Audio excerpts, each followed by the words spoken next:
Hello, this is Alex Au again, and this is part 2 of the video briefing for the research project called Rogers Mapping.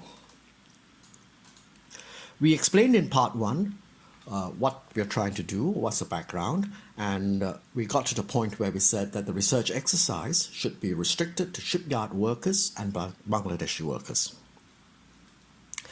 The immediate objectives of the study would be to find out in great detail how did workers find their jobs, which intermediary did what for them, how much did they pay, and where was the intermediary located, in Bangladesh or in Singapore. So the journey to the job consists of several way stations for the worker, and we need to examine at each way station, is this really essential to the process? If it is, then can an online platform like Odosa do it for the worker? If it cannot, can the worker do it for himself?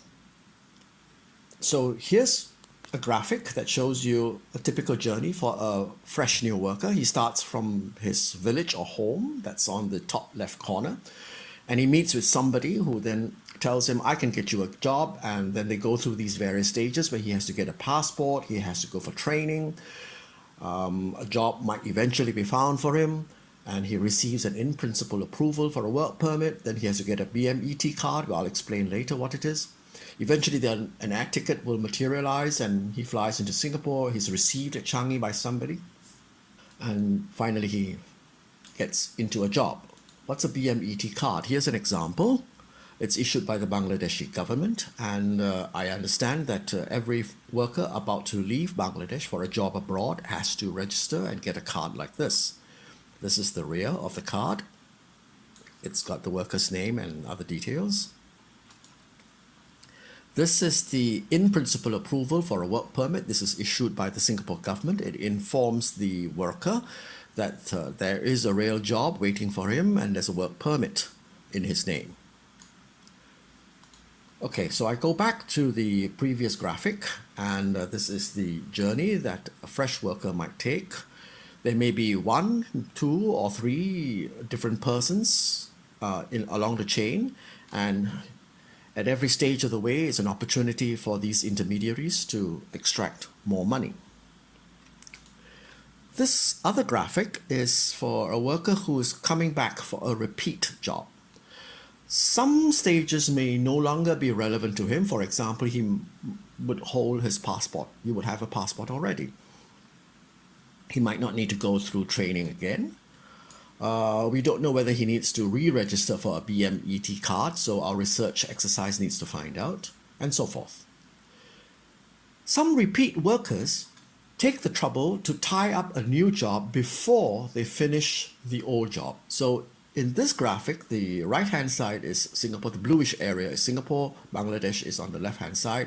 So it starts at the top right corner. As his previous job comes to an end, the worker looks around and asks around and meets with a Singapore-based dalal who promises him a new job, and then the worker goes home, stays home for a while and waits for the in-principle approval to arrive, and maybe he has to register for a BMET card. Does he do it himself? Does somebody have to help him do it? We'll have to find out. He gets an air ticket and he comes to Singapore to start a new job. So the chief objective of this research exercise is to map the journeys taken by foreign workers as they try to come to Singapore for a job. What are the choke points, the choke holes that dalals have that will defeat our idea of open online hiring? For example, a worker might tell you during the interview that I cannot get through Dhaka airport unless I show a BMET card, and I cannot get a BMET card unless I use a local agent who will naturally charge for it. Or another worker would say, the company won't want me and I cannot get an IPA unless I go for training in Bangladesh and get a certificate. No certificate, I won't be able to get a job. But you can't provide training through Odosa. I mean, there has to be a physical facility, and that could be another choke hole. Thus, the importance of the research. We need to know where the vulnerabilities are so that we can think of ways to get around them. The Research will consist of deep, detailed qualitative interviews with shipyard workers to find out about their journeys to their current jobs. If we meet with a worker who has had more than one job in the last 5 years, then it'll be good to interview him about the other jobs as well.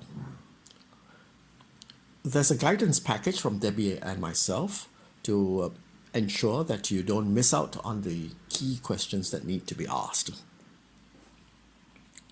Since there are several volunteers on this project, there's a risk that we may end up re-interviewing the same guy. Thus, we should collect the TWID numbers.